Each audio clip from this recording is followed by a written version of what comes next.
জঙ্গি শব্দকে পরোয়া করি না, ধর্মান্ধ বলো পরোয়া করি না। আল্লাহর কসম করে বলি, গোটা জীবন লড়াই করে ইসলাম প্রতিষ্ঠায় কাজ করেছে, আজকেও ঘোষণা করে যাচ্ছে, আল্লাহর কসম করে বলছে, কোরআন যা বলেছে বলতেই থাকবো, আল্লাহর নবী যা বলেছে বলতেই থাকবো, ইসলামে যা আছে বলতেই থাকবো। লড়াই করতে হলে লড়াই করব, শহীদ হতে হলে শহীদ হব। কোরআন সুন্নাহর বাইরে তাগুতকে পরোয়া করব না, কাফের বেঈমানদের সামনে এক মুহূর্ত মাথা নত করব না। দেখেন আজকে এখানে এই যে 54 জন ছাত্র পাগড়ি নিয়েছে, ওরা এই এবং আশেপাশে এলাকারই তো। ওদেরকে দেখতে আপনাদের কাছে জঙ্গি মনে হয়েছে? আমার কথা কি মাইকে ক্লিয়ার হচ্ছে? তাহলে একটু রেসপন্স দিতে হবে, উত্তর দিতে হবে। এই যে 54 জন ছাত্রকে পাগড়ি দিলাম, তাদেরকে দেখতে কোনোভাবে জঙ্গি জঙ্গি লাগতেছে? বলবে হুজুর লাগতেছে। আপনারা তো বলতেছেন জি না। একদল আছে বলবে না জঙ্গি জঙ্গি লাগতেছে। কেন? জঙ্গিদের মাথায় পাগড়ি আছে, জঙ্গিদের পরনে জুব্বা আছে, তাদের মাথায়ও পাগড়ি দেখতেছি, জুব্বা দেখতেছি, সুতরাং তারাও জঙ্গি। যশোরের এক মাদ্রাসার ছাত্ররা আমাদের স্কুল কলেজে নানান প্রোগ্রাম হয়, একটা প্রোগ্রাম আছে এমন যেমন খুশি তেমন সাজো। আলহামদুলিল্লাহ আলহামদুলিল্লাহ নাহমাদুহু ওয়া নাস্তাঈনুহু ওয়া নাস্তাগফিরুহু ওয়া নু'মিনু বিহি ওয়া নাতাওয়াক্কালু আলাইহি ونعوذ بالله من شرور أنفسنا ومن سيئات أعمالنا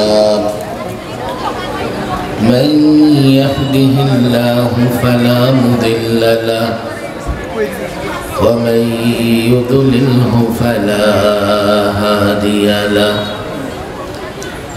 ونشهد أن لا إله إلا الله وحده لا شريك له ونشهد أن محمدا عبده ورسوله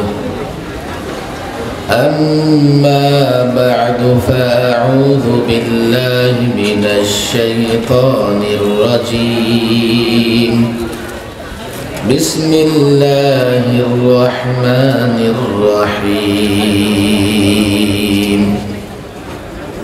قل هل يستوي الذين يعلمون والذين لا يعلمون صدق الله مولانا العظيم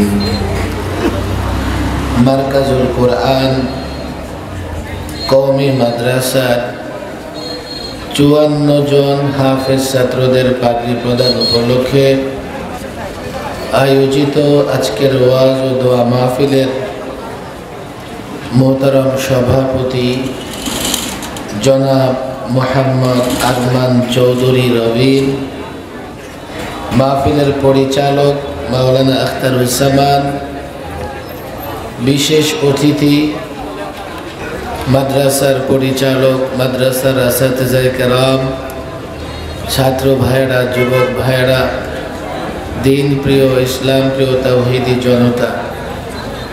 54 জন ছাত্র গত 4 বছরে এখান থেকে হিফজুল কোরআন সম্পূর্ণ করেছে। আজকে তাদেরকে সম্মাননা দেওয়া হলো, পাগড়ি প্রদান করা হলো। একটু চিন্তা করলেই অবাক হবে যে এমন একটি মাদ্রাসা থেকে 4 বছরে 54 জন হাফেজে কোরআন বের হয়েছে। আমরা শুধুমাত্র কিছুটা সময় ভাবলেই বুঝতে পারবো এই মাদ্রাসার এটা কত বড় অবদান। এই মাদ্রাসার কারগুজারি শুনে আমি বড় অবাক হয়েছি।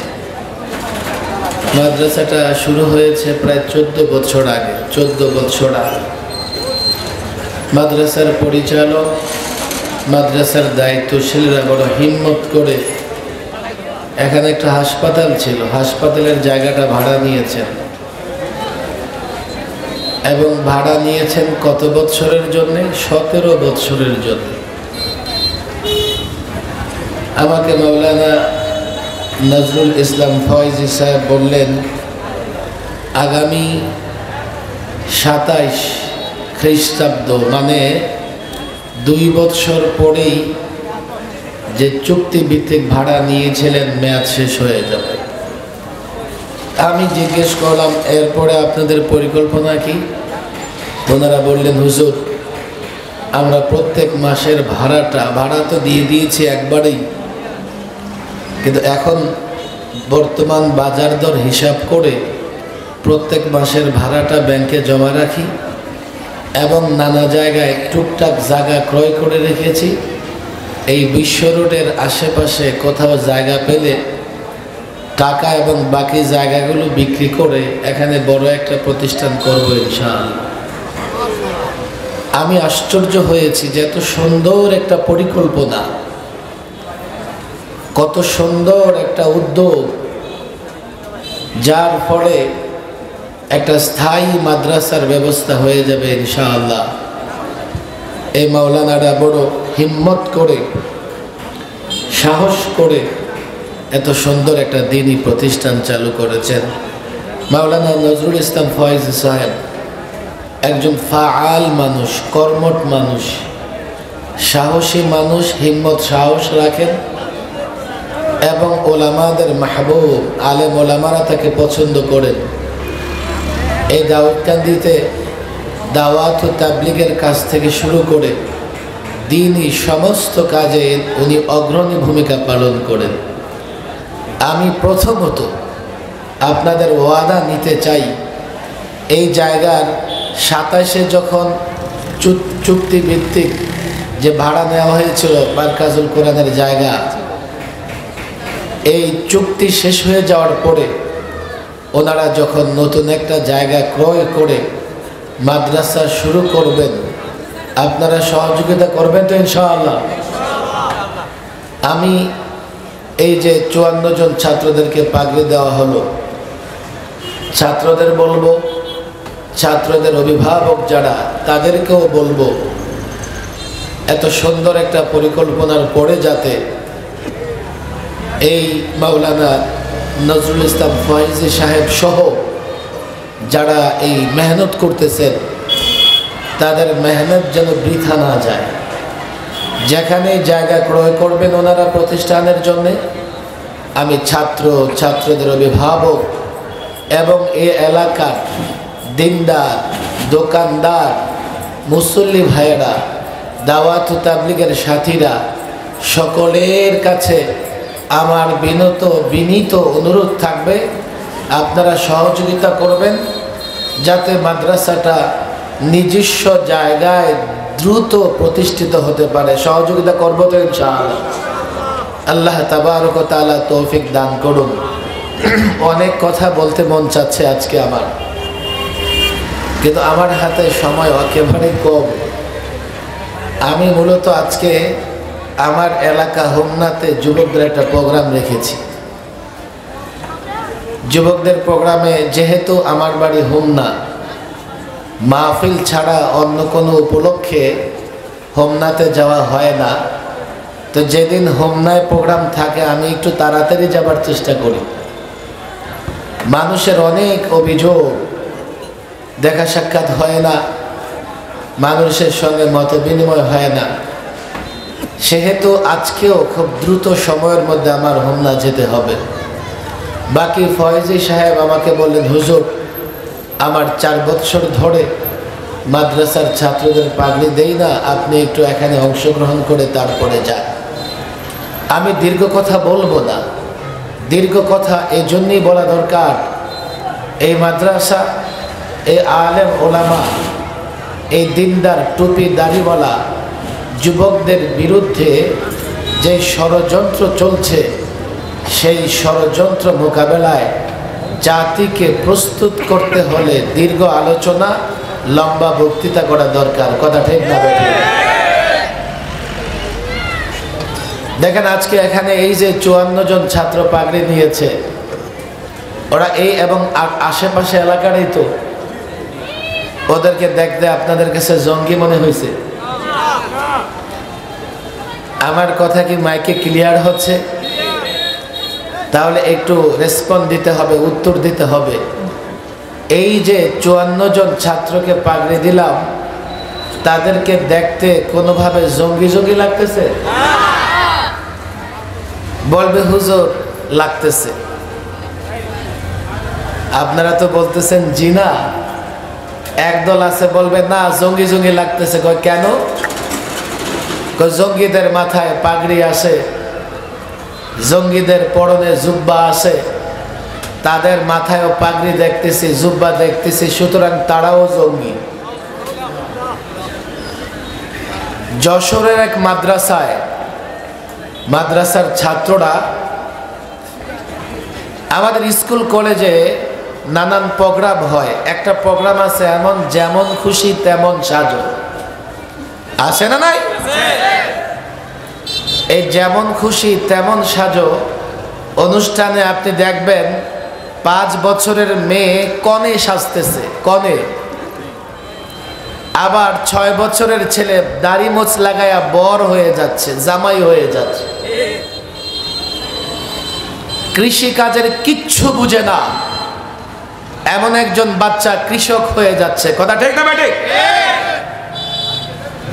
মাদ্রাসার একটা প্রোগ্রামে মাদ্রাসার ছেলেরা যেমন খুশি তেমন সেজেছে। কি গায়ে তো জুব্বা আছেই, আর মাথায় পাগড়িটা দিয়া, এই যে পাগড়ি দেখতেছেন না, এই পাগড়িটা দিয়া এইভাবে চেহারাটা ঢেকে ফেলেছে। চেহারা ঢেকে খেলনার বন্দুক দিয়া যুদ্ধ খেলা করতেছে ওরা। যশোর থেকে ক্যালকাটা ভারত বেশি দূরে নয়। যশোরের ছেলেরা যেমন খুশি তেমন সাজো, খেলনার বন্দুক নিয়ে দৌড়াদৌড়ি করতেছে। ক্যালকাটাওয়ালা ভারতওয়ালাদের ঘুম হারাম হয়ে গেছে। এই তো জঙ্গি চলে এসেছে আমাদের একেবারে সীমানার কাছে। আপনারা তো বলবেন, কিন্তু এক শ্রেণীর মানুষ আছে এদেশে যাদের টুপিওয়ালাদের কোন ধরনের প্রোগ্রাম, কর্মসূচি, উদ্যোগ তারা পছন্দ করতে পারে না। অথচ এই যে আপনারা নয়, শুধুমাত্র বাংলাদেশের 16 কোটি মানুষ সাক্ষী, এদেশের কোন মাদ্রাসায় জঙ্গি, সন্ত্রাসী, উগ্রবাদী কিংবা কোন ধরনের সাম্প্রদায়িক শক্তি নাই। এই যে 54 জন ছাত্র মাদ্রাসা থেকে ফারেক হয়েছে, মনের দুঃখ ব্যথা নিয়ে বলতে হয়, কাল যদি তারা এই পোশাকে রাস্তায় নামে তো একদল আছে বলতে থাকবে জঙ্গিরা রাস্তায় মিছিল করতেছে। আপনাদের হাতে পায়ে ধরে আজকে আমি লম্বা কথা বলতে পারবো না। আপনাদের সঙ্গে এই জন্যেই লম্বা কথা বলা দরকার। যদি মিডিয়ার প্রপাগান্ডার কারণে, নাস্তিক মোরতাদদের কুৎসা রটানোর কারণে আলেম ওলামা মাদ্রাসার ছাত্রদের সঙ্গে সম্পর্ক বিনষ্ট হয়ে যায়, ঈমান ইসলাম কোনোটাই হেফাজত করতে পারবেন না। সাধারণ মানুষ কোরআন বিশুদ্ধভাবে পড়তে পারে না, সাধারণ মানুষ হাদিস কি জিনিস বুঝে না। এই মানুষগুলো যদি আলেমদের সঙ্গে সম্পর্ক না থাকে কিভাবে দিনের উপরে চলবে? এই মানুষগুলোর যদি আলেমদের সঙ্গে সম্পর্ক না থাকে কিভাবে ঈমান টিকিয়ে রাখবে? এই জন্য শয়তান এবং শয়তানের চেলা চামুন্ডাদের সবচাইতে বড় ষড়যন্ত্র হচ্ছে আলেম, মাদ্রাসা, মসজিদ থেকে সাধারণ মানুষকে দূরে রাখা। এই জন্য আমি প্রায় বলি, আজকে দাউদকান্দির পৌরসভার যুবকদের বলে যাই, মুসল্লিদের বলে যাই, আমি সারা বাংলাদেশের সাধারণ মুসলমান যুবকদের সঙ্গে 3টা সমঝোতা করছি। বলবেন কেন? এই জন্যই সমঝোতা করতেছি। বিগত 16 বছর একদল ইচ্ছে মতো আমাদের মারছে, ধরছে, পিটাইছে, জেলে ভরছে, রিমান্ডে রাখছে, আয়না ঘরে রাখছে। অথচ আমরা তাদেরও কল্যাণকামী ছিলাম। তাদের ইমান, তাদের আমল, তাদের ইসলাম হেফাজতের জন্য আমরা কথা বলেছি।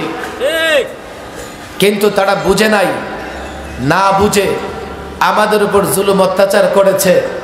আর মনে করেছে আলেম ওলামাদের উপর জুলুম করলে দিল্লি খুশি হয়, আলেম ওলামাদের উপরে জুলুম করলে চায়নারা খুশি হয়, রাশিয়া খুশি হয়, কাফের বেঈমান খুশি হয়। তারা একবারও ভাবে নাই আলেম ওলামাদের উপরে জুলুম করলে আল্লাহ নারাজ হয়। এই জন্য আমি বলি, দেখো, আমরা প্রতিহিংসায় বিশ্বাসী নই, আমরা প্রতিহিংসা পরায়ণ নই, আমরা প্রতিশোধে বিশ্বাসী নই। কিন্তু যেমন কর্ম তেমন ফল। জুলুম করেছ আলেমদের উপরে, এই 53 বছরে অনেক পালাবদল হয়েছে, অনেকে ক্ষমতা ছেড়েছে, অনেকে ক্ষমতা দখল করেছে। কারো পরিণতি এমন হয় নাই তোমাদের যা হয়েছে। 53 বছরে অনেকেই ক্ষমতা ছেড়েছে, কিন্তু ক্ষমতা ছেড়ে যেহেতু আলেমদের উপর জুলুম করেছ, 45 মিনিট বাংলাদেশে থাকতে পারো নাই। আমাদের কিচ্ছু করার নাই, যেমন কর্ম তেমন ফল। করেছো যা পাবাও তাই। আজকে গতকাল জাতিসংঘ রিপোর্ট বের করে দিয়েছে, কিচ্ছা খতম। লোকেরা বলে হুজুর ফিরে আসবে। আল্লাহর কসম করে বলি, আল্লাহর গজবে যাদের পতন হয় তারা ফিরে আসতে পারে না। ফেরাউনকে আল্লাহ তাবারক ওয়া তাআলা, ফেরাউনকে আল্লাহ তাবারক ওয়া তাআলা কিয়ামত পর্যন্ত আগত সকল উম্মার জন্য নিদর্শন বানিয়েছেন। যারা ফেরাউনের পথে চলবে তারাও নিদর্শন হবে। লোকেরা তাদেরকে দেখে দেখে শিক্ষা নেবে, তারা ফিরে আসতে পারবে না। আফসোস, আমাদের ভয় হচ্ছে আগামীতেও আবার তোমরা যুবকেরা, তোমরা যারা রাষ্ট্র ক্ষমতায় আসবে, আবার আমাদের উপর জুলুম করে বসো কিনা। আমাদের ভয়ের জায়গা আসে, কারণ জানো, আমরা তোমাদেরকে বুঝাইতে পারতেছি না, আমরা তোমাদের সামনে ইসলাম তুলে ধরতে পারছি না।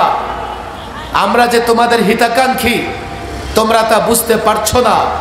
তোমরা শয়তানের ধোকায় পড়ে, শয়তানের প্রতারণার ফাঁদে পড়ে আমাদের বিরোধিতা করছো।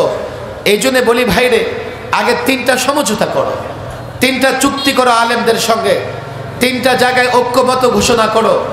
তাহলে গ্যারান্টি দিয়ে দেই, দুনিয়ার কল্যাণও তোমাদের, আখিরাতের কল্যাণও তোমাদের। গ্যারান্টি দিয়ে দেই, 5 বছরের জন্য না, 50 বছর ক্ষমতায় থাকতে পারবে। গ্যারান্টি দিয়ে দেই, 56,000 বর্গ মাইলের বাংলাদেশ নয়, গোটা দুনিয়া শাসন করতে পারবে। আর যদি ভুল করো অতীতের মতো, 5 বছর নয়, 5 ঘন্টা আরামে থাকতে পারবা না। 1 নম্বর সমঝোতা আমি দাউদকান্দির যুবকদের বলি, দাউদকান্দির আলেমদের বলি, মুসল্লিদের বলি। আমার দীর্ঘ কথা বলতে মন চায়, সময় যেহেতু নাই, আজকে সমঝোতা করে যাই, আজকে আপনাদের সঙ্গে একমত হয়ে যাই, আরেকদিন বয়ান করব। 1 নম্বর সমঝোতা কি হবে, 1 নম্বর মিলের জায়গা কি হবে, 1 নম্বর ঐক্যের জায়গা কি হবে, আপনাদের সঙ্গে আমাদের ঐক্যমতের জায়গা কোনটা হবে বুঝবার চেষ্টা করেন। আমরা আপনারা সকলে দুনিয়া এবং আখিরাতের উভয় জগতের কল্যাণ চাই। কথা ঠিক না বেঠিক? এখানে আমাদের মধ্যে কোনো বিরোধ আছে? আমাদের মধ্যে কোনো মতানৈক্য আছে? আমার কথা কি ক্লিয়ার হচ্ছে? একটু মনোযোগ দিয়ে শুনবেন, আমি লম্বা কথা বলবো না, 10টা মিনিট একটু আমাকে সময় দেবেন। আশেপাশের দোকানদারদের বলি, আমাকে 10টা মিনিট আপনারা সময় দেবেন, একটু বুঝবার চেষ্টা করেন। আমি আপনারা সবাই দুনিয়ার কল্যাণ এবং আখিরাতের কল্যাণ চাই। কথা ঠিক না বেঠিক? এটা মুমিনের বৈশিষ্ট্য, এটাই মুমিনের বৈশিষ্ট্য। আর শুধু দুনিয়া চাওয়া এটা কাফেরের বৈশিষ্ট্য, এটা মুমিনের বৈশিষ্ট্য হবে না, হতে পারে না। এ কথা আমার নয়, কোরআনুল কারীমের সূরাতুল বাকারা 200 নম্বর আয়াত, 201, 202 আলেমদের কাছ থেকে এই আয়াতগুলো বের করে বাংলা তরজমা দেখে নেবেন। ফামিনান নাসি মান ইয়াকুল রব্বানা আতিনা ফিদ দুনিয়া وما له في الآخرة من خلاق ومنهم من يقول ربنا آتنا في الدنيا حسنة وفي الآخرة حسنة وقنا عذاب النار দুই দলের কথা বলেছেন আল্লাহ। একদল শুধু দুনিয়া বলে, আল্লাহ বলে যারা দুনিয়া চায় আখিরাত তারা নিঃসন্দেহে আখিরাত পাবে না। বাকি দুনিয়া পাবে কিনা কোনো গ্যারান্টি নাই, পেতেও পারে নাও পেতে পারে। এই জন্য সব কাফেরকে আল্লাহ দুনিয়া দেয় নাই। কোন কোন কাফের দুনিয়া পেয়েছে, আবার কোন কোন কাফের না খেয়েও মারা যাচ্ছে। বুঝবার চেষ্টা করেন। আর দ্বিতীয় দল মুমিন, যারা বলে আল্লাহ দুনিয়ার কল্যাণ দাও, আখিরাতেরও কল্যাণ দাও। আল্লাহর ঘোষণা হচ্ছে দুনিয়াতে সে তার মেহনত অনুযায়ী পাবে, আখিরাতেও দুনিয়ায় আখিরাতের যা কামাবে আখিরাতে পরিপূর্ণ পাবে। তাহলে আমাদের আপনাদের ভেতরে এই কথায় কোনো দ্বিমত নাই, মতানৈক্য নাই, ইখতিলাফ নাই, বিরোধ নাই। আমরাও দুনিয়া আখিরাতের কল্যাণ চাই, আপনারাও সকলে চান। যুবকও চায়, বৃদ্ধ চায়, মুসল্লি চায়, দোকানদারও চায়। কথা ঠিক না বেঠিক? দুই নম্বর সমঝোতা। এই দুনিয়া আখিরাতের কল্যাণ কেমনে আসবে, কোন পথে আসবে? আমি বলি, কোরআন বলে, সুন্নাহ বলে, ওলামা একরাম বলে, দুনিয়া আখিরাতের কল্যাণ আসবে ইসলামের পথে। কথা ঠিক না বেঠিক? বাইরে ভালো করে বুঝবেন, সবাই কিন্তু এই কথা বলে না। কেউ বলে দুনিয়া আখিরাতের কল্যাণ আসবে ডেমোক্রেসি দিয়া, কেউ বলে সেকুলারিজম দিয়া, কেউ বলে ন্যাশনালিজম দিয়া, কেউ বলে সোশ্যালিজম দিয়া। আর আমি মৌলভী সাহেব বলি দুনিয়া আখিরাতের কল্যাণ আসবে ইসলাম দিয়া। কথা ঠিক না বেঠিক? আপনারা সবাই কি আমার কথার সঙ্গে একমত? যুবক ভাইরা তোমরাও কি একমত? দুনিয়া আখিরাতের কল্যাণ আসবে কি দিয়া? বলতে বলতে মুখে ফনা তুলে ফেলতেছে। কেউ সেকুলারিজম, ধর্ম নিরপেক্ষতা বলতে বলতে মুখে ফনা তুলতেছে। আবার কেউ বলে না সোশ্যালিজম, হাতুড়ি কাচি মার্কা সমাজতন্ত্রের লোকেরা, কমিউনিস্টরা বলে সমাজতন্ত্র ছাড়া শান্তি আসবে না। আরেক দল আসে ন্যাশনালিজমের কথা বলে, জাতীয়তাবাদের কথা বলে।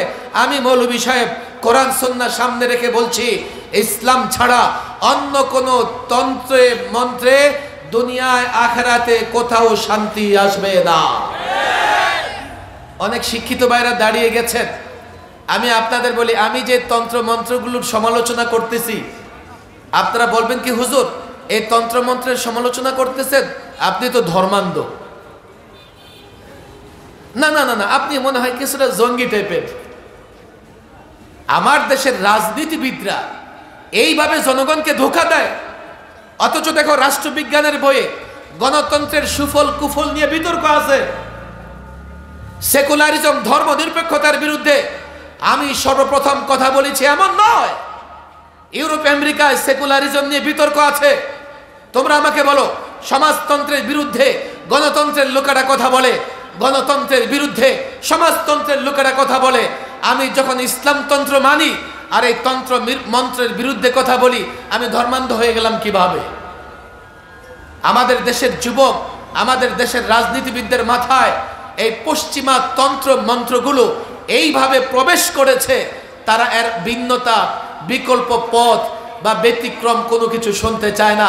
অথচ আমি পরিষ্কার বলি, দেখো তাদের তন্ত্র মন্ত্র দিয়ে যদি রাজনীতি করো, আপনারা কুমিল্লার মানুষ, এই কুমিল্লাতে কোকা কোলার ফ্যাক্টরি আছে না নাই? বাংলাদেশের সবচাইতে বড় ব্যবসাটা কোকা কোলার কি হয়? এখান থেকেই তো হয়। এখানে কোকা কোলা তৈরি হয়, কুমিল্লায় তৈরি হয়, বাংলাদেশে বিক্রি হয়, কিন্তু একটা লভ্যাংশ চলে যায় ইসরায়েলে। কেন জানেন? এই কোকা কোলা তৈরি হচ্ছে ইসরায়েলের সেই কোম্পানির ফর্মুলায়। আপনি সেই কোম্পানির নাম ব্যবহার করবেন, কোম্পানির ফর্মুলায় পানিও তৈরি করবেন। সেই কোম্পানিকে কি করতে হবে? এই ফ্যানটা বন্ধ করে বসে একেবারে চলে না, এটা অন্য ফ্যান দাও, না থাকলে চার না থাকলে সামনে আনতেছো কেন? আমি যুবকদের প্রায় বলি, দেখো তুমি যদি পশ্চিমা তন্ত্র মন্ত্র মেনে রাজনীতি করো তো বাংলাদেশের চেয়ারে বসে থাকবা, তাদের ফর্মুলা মানবার কারণে তাদের গোলামি করা ছাড়া রাজনীতি করতে পারবা না। একটু বুঝবার চেষ্টা করো, হাতে পায়ে ধরে বলি। 2 নম্বর সমঝোতা, আজকে দীর্ঘ বক্তৃতা হবে না। দুনিয়া আখিরাতের কল্যাণ আসবে ইসলামের পথে, কথা ঠিক না বেঠিক? 3 যেই জায়গাটা ঝামেলা তৈরি হয়ে যায়, এই ইসলামের কথা বলবে কে? ডাক্তার সাহেব, ইঞ্জিনিয়ার সাহেব না আলেম সাহেব? যদি ডাক্তার ইঞ্জিনিয়ার বলে তাকে আলেমদের রেফারেন্সে বলতে হবে, কথা ঠিক না বেঠিক? কেন? কোরআন সুন্নাহ থেকে যদি রেফারেন্স দিতে হয়, সে ডাক্তার সে ইঞ্জিনিয়ারকে কোরআন সুন্নাহ অধ্যয়ন করা লাগবে, পাঠ করা লাগবে। বড় আলেম না হলেও মোটামুটি কোরআন সুন্নাহর জ্ঞান তার থাকতে হবে। যদি না থাকে তাকে আলেমের রেফারেন্সে কথা বলতে হবে। এখন সমস্যা কোন জায়গায়? সে আলেম যদি ইসলামের কথা বলে আর সে কথা আপনার বিরুদ্ধে যায়, আজকে হতে পারে মসজিদের ইমাম সাহেব সুদের বিরুদ্ধে বয়ান করেছেন, সভাপতি সাহেব মসজিদ থেকে বের হয়ে বলতেছে, আরে ইমাম, আমার এতটা অপমান না করলে হইতো না, আমি সুদ খাই, এজন্য পাবলিকের সামনে আমার ছোট করতে হবে। ইমাম সাহেব বয়ান করেছেন হিজাব পর্দা নিয়া, এখন মসজিদের সেক্রেটারি বের হয়ে বলতেছে, ইমাম তোর চাকরি নোট, আজকে পাবলিকের সামনে আমার মা বোনরে তুই অপমান করছিস। ইমাম সাহেব বলতেছে একটা বিষয় নিয়া, আপনি রাগান্বিত হয়ে ইমাম সাহেবের মাথা পর্যন্ত ফাটিয়ে ফেলছেন। ইসলামের কথা আলেম বলবে। 3 নম্বর সমঝোতা, কোরআন সুন্নাহ যেভাবে বলেছে আলেম সেভাবে বলবে, বাধাহীন বলবে, নির্ভয়ে বলবে। বলতে পারবে তো ইনশাআল্লাহ? এই সমঝোতা করবেন। যদি ইমাম কিংবা আলেম কোরআন সুন্নাহ অনুযায়ী কথা বলে, সে কথা আমার বিরুদ্ধে যাক, দলের বিরুদ্ধে যাক তো যাক, আমি তাকে বাধা দিব না। নির্ভয়ে আলেম, নির্ভয়ে ইমাম, নির্ভয়ে খতিব সাহেব, নির্ভয়ে বক্তা সাহেব ইসলামের কথা, কোরআন সুন্নাহর কথা বলতে পারবে। অনুমতি নাই? হুজুর সমস্যা তো ভিন্ন জায়গায়। কি সমস্যা? আপনারা রাজনীতি করেন। আচ্ছা, রাজনীতি নোংরা জিনিস? তো তুমি কেন রাজনীতি করো? তুমি কেন করো? বলে কোরআনে রাজনীতি নাই। আচ্ছা, কোরআনে যদি রাজনীতি না থাকে তুমি মুসলমান না? তো তুমি মুসলমান হয়ে কোরআনে যেই জিনিস নাই সেটা কেমনে করো? মাহফিলে বসে হুজুর আপনারা রাজনীতি করেন। আচ্ছা, এটা অপরাধ। তাহলে সেই মাহফিলে রাজনীতিবিদ প্রধান অতিথি সভাপতি কেমনে হয়? বক্তা সাহেব রাজনীতির কথা বললে যদি অপরাধ হয়, সেই মাহফিলের সভাপতি সাহেব, প্রধান অতিথি সাহেব তারা মঞ্চে উঠে রাজনৈতিক কথা বলেন কি বলেন না? সেটা তো অপরাধ না? কৌজো তাহলে ঠিক আছে, আপনি আপনার রাজনীতি করেন, আমরা আমাদের রাজনীতি করি। ভালো, তুমি তোমারটা করো, আমরা আমারটা করি। কিন্তু ভাইরে, তুমি যেহেতু মুসলমান, আমার একটা কথা তুমি মনে রাখো, তুমি রাজনীতি করো, তুমি রাষ্ট্র চালাও, তুমি সব করো, আমি কোথাও বাধা দিব না, কিন্তু কোরআন সুন্নাহ মেনে করো, তাহলে দুনিয়ারও কল্যাণ হবে, আখিরাতেরও কল্যাণ হবে। কথা ঠিক না বেঠিক? কয়টা সমঝোতা হইল? 1, দুনিয়া আখিরাতের কল্যাণ চাই কি চাই না? 2, কোন পথে আসবে? 3, এই ইসলামের কথা ওলামায়ে কেরাম নির্ভয়ে বাধাহীনভাবে বলতে পারবে তো ইনশাআল্লাহ? বাধা দিব না তো? মাথা ফাটাবো না তো? ইমামতির চাকরি খাবো না তো? বুঝে শুনে ওয়াদা করেন, বুঝে শুনে ওয়াদা করেন। এই 3টা চুক্তি যদি হয়ে যায়, তাহলে আমি মনে করি আলেমদের সঙ্গে আপনাদের কোনোদিন বিরোধ তৈরি হবে না। আর যদি এই 3টা বিষয়ে সমঝোতা না করতে পারেন, আলেম তো ইসলামের কথা বলবেই। আলেম ইসলামের কথা বলবে। কেন বলবেন? আমরা আপনাদের জঙ্গি বলবো, সন্ত্রাসী বলবো। আর আমেরিকা জঙ্গি বলেছে, নেটো বলেছে, ভারত বলছে জঙ্গি শব্দকে পরোয়া করি না, ধর্মান্ধ বলো, পরোয়া করি না। আল্লাহর কসম করে বলি, গোটা জীবন লড়াই করে ইসলাম প্রতিষ্ঠায় কাজ করেছে, আজকেও ঘোষণা করে যাচ্ছে। আল্লাহর কসম করে বলছে, কোরআন যা বলেছে বলতেই থাকবো। আল্লাহর নবী যা বলেছে বলতেই থাকবো, ইসলামে যা আছে বলতেই থাকবো। লড়াই করতে হলে লড়াই করব, শহীদ হতে হলে শহীদ হব। কোরআন সুন্নাহর বাইরে তাগুতকে পরোয়া করব না, কাফের বেঈমানদের সামনে এক মুহূর্ত মাথা নত করব না।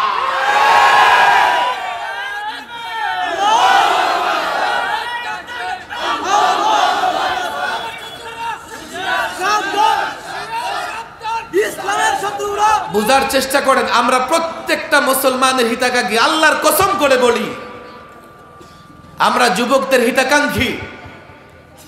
আমাদের কোনো কোনো কথা তোমাদের খারাপ লাগলেও দেখো, ডাক্তার সব সময় রোগীর মন মতো চিকিৎসা করে না। কিছু কিছু বাচ্চা আছে ডাক্তারের দোকানে গেলে মিষ্টি ওষুধ খুঁজে,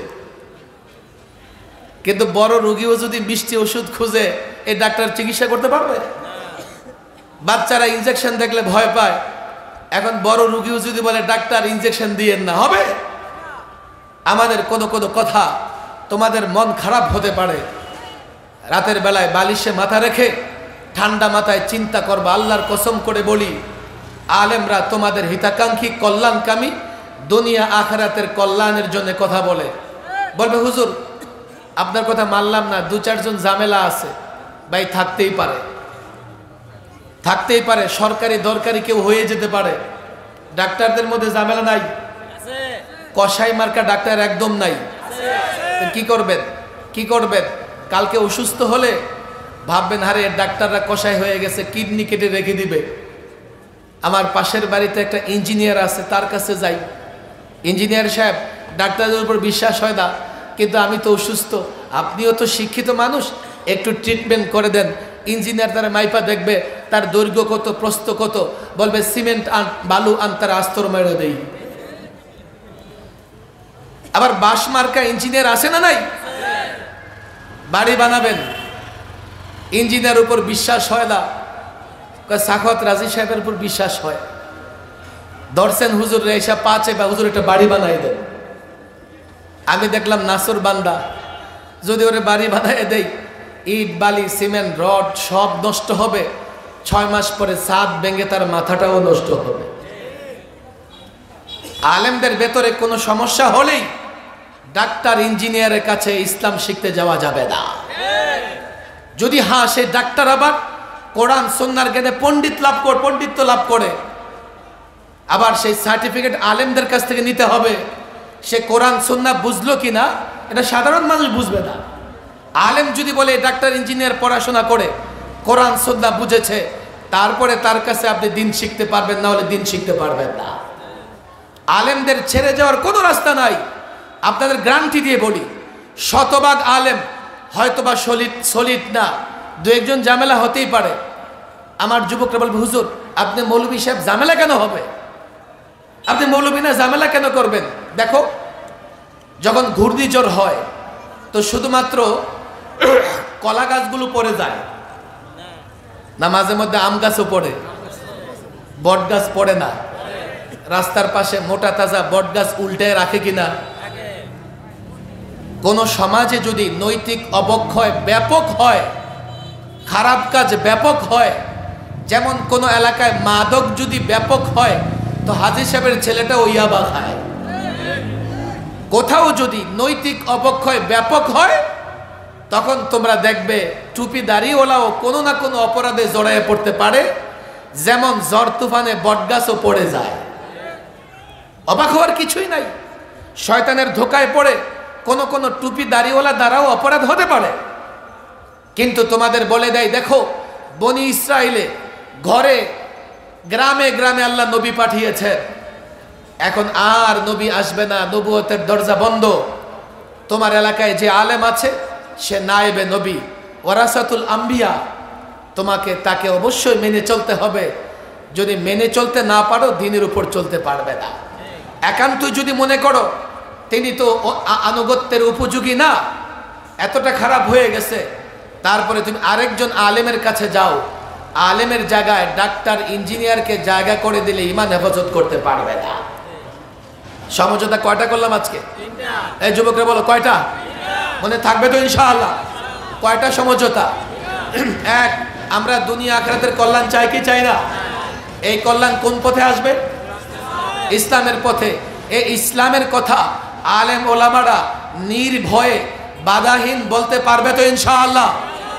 এই তিনটা সমঝোতা থাকলে আপনারা আমাদের সঙ্গে, আমরা আপনাদের সঙ্গে মিলেমিশে থাকবো দুনিয়াতে, জান্নাতেও যাব একসাথে। কথা ঠিক না বেঠিক? আল্লাহ তাবারক ওয়া তাআলা এই বিষয়গুলো মনে রাখবার তৌফিক দান করুন।